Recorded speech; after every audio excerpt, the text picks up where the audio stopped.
Go back to Houston with Dennis Jansen, and again, last year at this time, everybody was just giddy that the Bengals were back in the playoffs. Now it seems like they want to take care of business and win down there.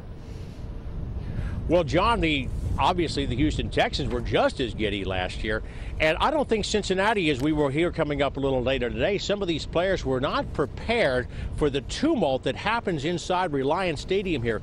It is an absolute din that envelops the visiting team in there when they are trying to call plays, and Cincinnati, frankly, they were not prepared for it. And when Andy Dalton was picked off at the end of that first half, they never really recovered, and the Texans just frankly steamrolled them in the second half. They got their running game going, and Cincinnati rushed for 76 yards in the entire game. Andy Dalton was picked off 3 times, and they were never really in it. Okay. Thank you, Denny. We'll be checking back with you as the night goes on. And let's go over to Larry Smith.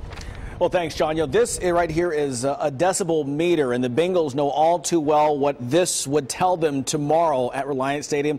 That is considered the loudest stadium in the league at more than 118 decibels. Stephanie Lockhart, the director of audiology at UC Health, says that is loud enough to damage anyone's hearing. So imagine going through an entire game with that. Now, one of our guys today, Tony Moronis, drove around Cincinnati today to see how loud normal conditions can get and turned up the stereo all the way up. You can only get the meter to peak at about 100 decibels.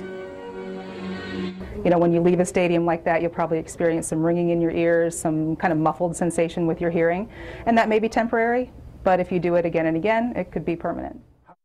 Well, Lockhart says the best way to protect yourself is pretty simple. Earplugs that are found at most any drugstore. I guess even if you're at the game, maybe not at home watching. The town of Katy, Texas, says some